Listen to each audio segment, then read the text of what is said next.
जय गुरु जी संगत जी। मैं सिख फैमिली से बिलोंग करती हूँ, बट मैं शुरू से बचपन से ही शिव जी की बहुत ज़्यादा, मतलब कि उनकी तरफ बहुत डिवोटी थी, बहुत ज़्यादा मानती थी, क्रेजीनेस वाला मानती थी उन्हें।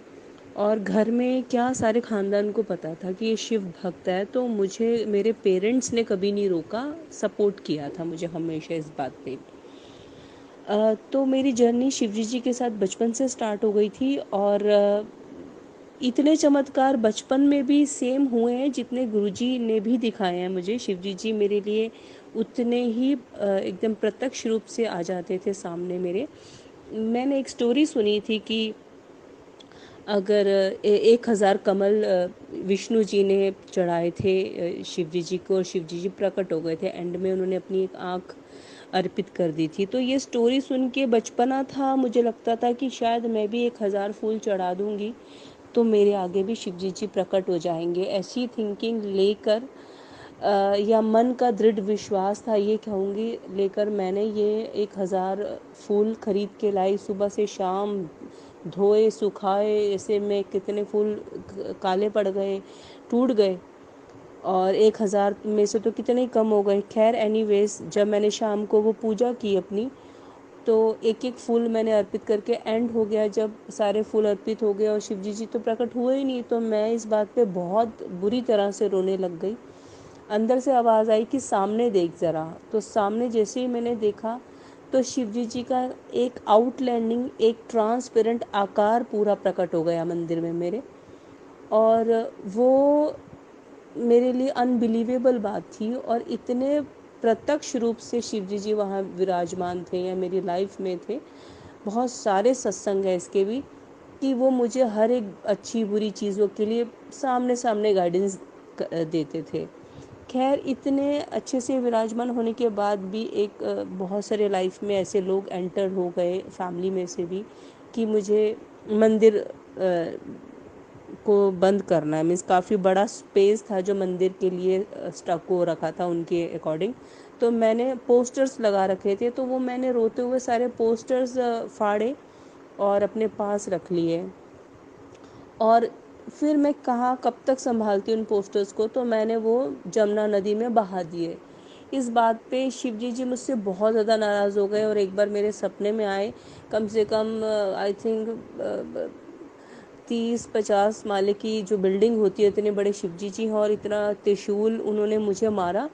जो 3 ट्रायंगल से होते हैं ना, तीर कोने होते हैं त्रिशूल के, उसमें से 2 के बीच में मैं आ गई। मीन्स त्रिशूल मेरे दोनों के बीच में गया, लेकिन वो त्रिशूल उनका बेशक मुझे लगा नहीं, लेकिन बीच में आने से भी मेरी लाइफ पूरी पलट गई। उनका जो क्रोध था मुझ पर कि मैं तो विराजमान हो गया था तेरे उधर मंदिर में, तो तूने पोस्टर भी जल परवाह कर दिए। और मैंने दूसरे सेंस में किए थे कि ये मैं बेदबी ना कर रही हूँ, वो सेंस थी मेरी, पर शिवजी जी को नाराज़ कर बैठी। खैर, वो जो मेरी जर्नी स्टार्ट हुई, सब सब कुछ उल्टा हो गया, सब कुछ बेकार हो गया, बहुत बुरे दिन आ गए। तो उसके बाद एंड जब बहुत ज़्यादा स्टार्ट होना था, तब गुरुजी ने एंट्री ले ली, और गुरुजी ने मुझे बोला मेरे सपने में आके कि मेरा नाम शिवेत काली मेरी पत्नी है, आज मैं तेनू कुछ देन आया है। तो ऐसे कह के उन्होंने मेरे हाथों में कुछ दे रहे हैं, और एक हाथ से उन्होंने मेरी आंखों में हाथ रख लिया। जैसे ही मैं उनसे कुछ पकड़ती लेने के लिए, इतने में काली माता जी प्रकट हो जाते हैं, और मैं काली माता जी को देख के डर गई हूँ, और मैं भाग रही हूँ, और माता रानी पीछे आ रहे हैं। इतना सा सपना देखा, और मैं सपने में को देख के बहुत डर गई कि ये अंकल कौन थे। ये तो किसी एंगल से शिवजी जी नहीं लगते, क्योंकि हमें शिवजी जी को देखने की आदत जो है वो दूसरी तरह से दिखते हैं। तो मैंने बोला ये आदमी पता नहीं कौन था जो मेरे सपने में आया। मुझे सपने का ज़्यादा अच्छे से मीनिंग समझ में नहीं आया, तो मैंने यही अनुमान लगाया कि चलो लाइफ में कभी ऐसा आदमी दिखेगा तो इसके आसपास भी नहीं भटकना, क्योंकि मुझे काली माता जिस हिसाब से मेरे पीछे आ रही थी, मैं डर गई थी। खैर, कुछ दिन बाद मैं एक वेबसाइट चेक कर रही थी, उस वेबसाइट पे गुरु जी का स्वरूप निकल आया है। मीन्स मुझे लगा अच्छा ये आदमी मुझे यहाँ मिलेगा। मैं फिर से बहुत घबरा गई, और मैंने लैपटॉप को बड़ी मीन्स धाड़ करके बंद किया, और 5-10 मिनट बाद फिर हम हिम्मत करके वापसी लैपटॉप ओपन किया और वो साइड पे गए तो देखा किसी और की फ़ोटो थी। तो मैंने बोला यार मेरे साथ ये क्या हो रहा है, मीन्स अभी तो वो आदमी दिख रहे थे और अभी ये क्या हो गया। तो मैंने कहा यार अगर किसी को बोलूँगी तो कोई बोलेगा कि ये पागल हो गई है। खैर कुछ दिन बाद मेरी एक फ्रेंड थी, मैं उसके घर में गई तो उनके घर में गुरुजी का स्वरूप और गुरुजी के चरण लगे हुए थे। तो मैंने आंटी जी को बोला, मैंने कहा आंटी ऐसा सेम आदमी मेरे सपने में आया और उन्होंने मुझे ऐसे ऐसे बोला, मेरा नाम शिव है और सारी स्टोरी सुनाई। तो आंटी जी ने मुझे बताया कि ये शिव ही हैं, इनका सारा मीन्स छतरपुर मंदिर जाओ, ये पूरी डिटेल आंटी जी ने बताई। फिर भी काली माता जी का बहुत डर था, तो मैंने ये सोच रखा था लाइफ में कभी छतरपुर नहीं जाऊंगी कि अगर मैं उधर गई तो काली माता जी मुझे मार रहे हैं। तो लेकिन फिर भी 6 महीने लग गए, गुरुजी ने मुझे चुन लिया था। गुरुजी ने जितने भी एक जब चुन लिया तो बीच में जितने भी मेरे कर्मास या हर्डल्स आ रहे हैं वो हटने में 6 महीने लगे, क्योंकि और संगत का पता लगता रहा, चमत्कार पता लगते रहे, यूट्यूब सर्च कर मारा, सारे सबके मैंने सत्संग सुन लिए, जो भी गुरुजी के टाइम की संगत थी, और विश्वास बढ़ गया। और विश्वास फिर एक टाइम आया 100% हो गया कि मुझे आज बड़े मंदिर जाना है, चाहे कुछ भी हो जाए, चाहे रास्ते में काली माता जी मुझे कुछ भी कर दे, मैं जाऊंगी। और संगत जी मैं अपने घर से निकल पड़ी बाय मेट्रो, मेट्रो से छतरपुर, छतरपुर से जैसे ही वो जो पुल आता है, जब मैं पूरा मेट्रो कवर कर लिया, पार होके निकल गई, तो मुझे लगा अच्छा है। मन में डर था कि शायद मेट्रो में कोई एक्सीडेंट होगा या रोड पे कुछ एक्सीडेंट होगा। तो जब सब कुछ क्लियर हो गया, आ गई, पुल तक आ गई, तो मैंने कहा चलो शुक्र है कुछ बीच में प्रॉब्लम नहीं आई, मैं दैट मीन्स रास्ता क्लियर है, माता रानी मुझे कुछ नहीं कहेंगे, सब ठीक है। तो मैं वहाँ तक पहुँच गई। लेकिन पुल पे संगत जी आपने नकली हनुमान जी भी बने हुए देखे होंगे, या मैं ये बोलूँगी सावन में हम नकली शिव जी भी बने हुए कहीं ना कहीं देख लेते हैं, लेकिन आपने कभी माता रानी नहीं देखी होगी नकली, वो भी काली माता। वो लोहे की पुल जो मैंने क्रॉस करना था छतरपुर से, सीढ़ियाँ उतर के जाते इन बिटवीन बीच में एक फीमेल खड़ी थी, उनके काफ़ी लंबे बाल थे, उन्होंने काले रंग का चोला पहन रखा था, उनके हाथ में लोहे का खप्पर था, और मुझे लगा बस ये मुझे देख रही हैं और ये मुझे ही दिख रही हैं और किसी को नहीं दिख रही। और आज मैं गई इनके पास जाते ही अब मेरी मौत आ गई समझो।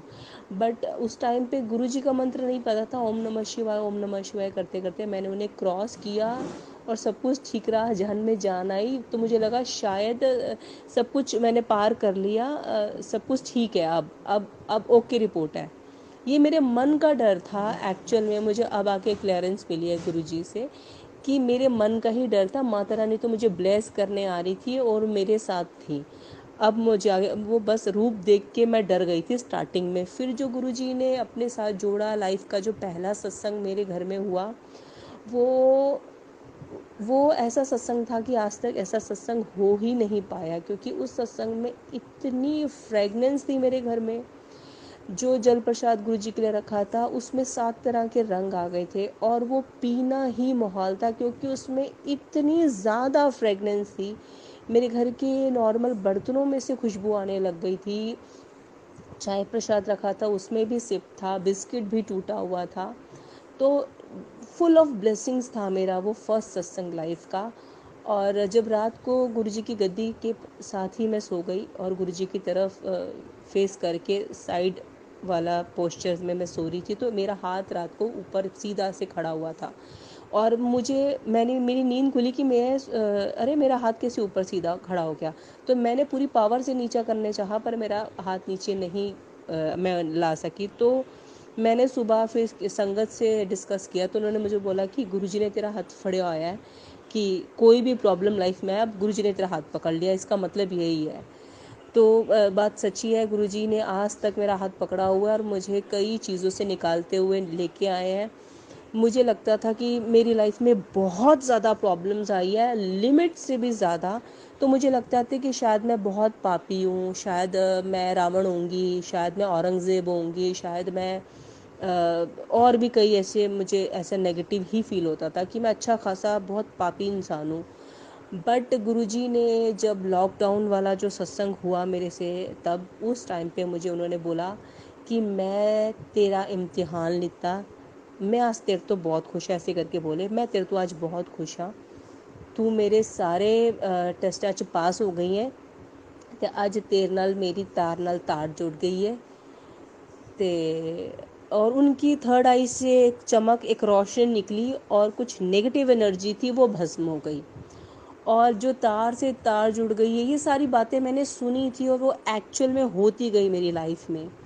फिर उसके बाद एक टाइम आया, मैं थोड़ा बेड रेस्ट पे थी ड्यू टू कुछ पर्सनल रीज़न थे, एक्चुअली थे कुछ रीज़न। तो वैलेंटाइन डे आया तो मेरा मन में आया कि गुरुजी, इंसान कभी प्यार नहीं दे सकता, भगवान ही प्यार देता है, तो ये वैलेंटाइन डे मेरा आपके साथ रहेगा। तो मैं घर से निकल रही हूँ, बस वीकनेस बहुत ज़्यादा थी कि मैं किचन तक भी खाना बनाने नहीं खड़ी हो पाती थी, लेग्स में पेन होने लग जाती थी। मैंने कहा गुरुजी तुसी संभाल लियो, मैं करो निकल रही हूँ, आज मैंने ताड़े दर्शन करने ही करने हैं। बाय मेट्रो में निकली गुरुजी का मंत्र जाप करते करते, और अंदर से आवाज़ आ रही है, आज मैं तेरे ना कोई चमत्कार करना, आज देखी की होंदा है, आज तेरे ना चमत्कार होंदा है। तो पूरे रास्ते मन में ये बात आती रही और मैं मंदिर तक पहुंची, मंदिर में दर्शन किए, बाहर भी आ गई। मैंने बोला ऐसा तो कुछ नहीं हुआ गुरुजी चमत्कार। तो फिर मुझे लगा यार मैं ही अंदर से बोल रही होंगी, कुछ चमत्कार तो हुआ नहीं। इतने में मुझे संगत दिखी एक, मैंने कहा मुझे मेट्रो तक आप छोड़ देंगे? तो उन्होंने बोला हाँ जी आंटी आप बैठ जाओ। तो मैं उनके साथ गाड़ी में बैठ गई। तो मैंने बोला मुझे हौस खास तक आप मेट्रो स्टेशन तक उतार देना, वो नोएडा डायरेक्ट मुझे ले जाएगी। तो उन्होंने बातें करते करते आगे का टर्न ले लिया, लेकिन फिर भी वो घुमा के मेरे लिए स्पेशल मुझे छोड़ रहे थे। तो मैंने बहुत मना किया, अंकल प्लीज़ आप मेरे लिए परेशान मत हो, इतना ट्रैफिक है, यू टर्न मत लो, मुझे कहीं भी उतार दो, मैं चली जाऊँगी। बट उन्होंने स्पेशल मुझे जब छोड़ा, जब ड्रॉप किया, जब मैं उतर गई, तब उन्होंने मुझे बोला क्या ना आंटी, आज जब हम घर से मैं निकल रहा था तो मुझे अंदर से टेलीपैथी से गुरुजी ने बोला आज मेरी एक धी आ रही है, उन्होंने तू छड़ना है। तो ये गुरुजी का हुक्म था आपको छोड़ना, इसलिए मैंने आउट ऑफ द वे जाके आपको स्पेशल छोड़ा, हम तो आपको घर भी छोड़ के आते। तो मैं सुनते ही मेरी आंखों से ऐसे आंसू टप टप निकले कि वाकई वो गुरुजी बोल रहे थे। और गुरुजी से प्यार करो, गुरुजी आपको बढ़कर प्यार करते हैं। और ऐसे ही एक बार मैं गुरुजी से थोड़ा सा अपसेट थी, मैंने कहा आज कुछ स्पेशल करके दिखाओ मेरे वास्ते, तो मैं मन्ना। तो मैं बड़े मंदिर आई, मेरी एक मॉम बनी हुई है, वैसे मेरे मॉम डैड नहीं है, तो मेरी एक मॉम बनी हुई है, उनके साथ आई। तो वो काफ़ी हेल्दी हैं, तो मैं शटल सेवा के साथ पास खड़ी थी उनका हाथ पकड़ के। और मन में उदासी थी कि आज स्पेशल कर दो कुछ, अगर मैं इतना प्यार कर दो तो इतने में एक गाड़ी आती है और गाड़ी में से एक छोटी बच्ची ने विंडो नीचे करके मेरी तरफ इशारा किया, बोले इधर आना। मैं गई उनके पास, तो उन्होंने मेरे हाथ में गुरुजी का स्वरूप दे दिया जो कि चांदी का बना हुआ था।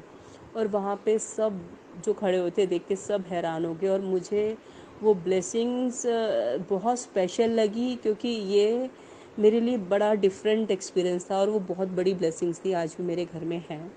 तो मुझे लगा कि शायद एक पड़ाव मैंने शायद पार कर लिया। तो मेरे मन में था गुरुजी मैं मिट्टी तो तुसी मैनू चांदी बनाया, चांदी तो सोना कदों बनाओगे?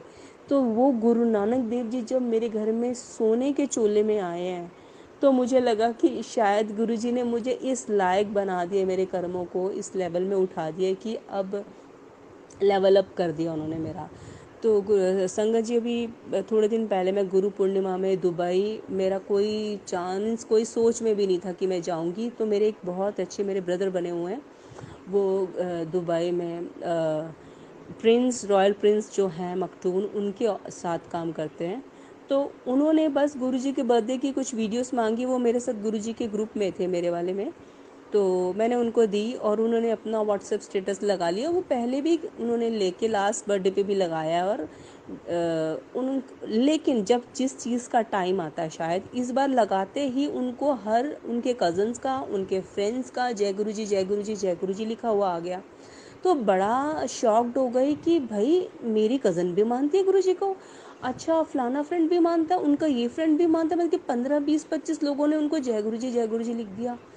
तो उनको अभी तक किसी ने भी फैमिली फ्रेंड्स में से किसी ने नहीं बताया था, सिर्फ मैंने ही उनको 5 7 सालों से जानती हूँ। तब से मैंने 3 4 सालों से तो मेरे ग्रुप में ही ऐड है, वो काफ़ी रिलीजियस हैं। तो उन्होंने मुझे, मैंने बोला ग्रुप में ऐड कर दूँ गुरुजी के? तो उन्होंने बोला हाँ जी कर दो आप। तो जो भी गुरुजी के बारे में उनको नॉलेज मिली तो मैं ही देती थी कि गुरुजी ऐसे हैं, गुरुजी ऐसे, बीच बीच में तो कभी रेयरली हमारी बात हो जाती थी।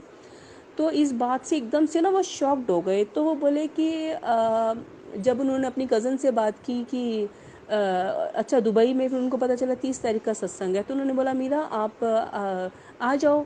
मैंने बोला नहीं अभी तो थोड़ा सा मैं सोचती हूँ, देखती हूँ, फिर मैं आती हूँ। तो उन्होंने बोला नहीं नहीं आप आ जाओ। उन्होंने बोला अपना पासपोर्ट भेजो। उन्होंने मुझे फटाफट से 2 घंटे में वीज़ा दिया, टिकट दिया और मुझे बुला लिया।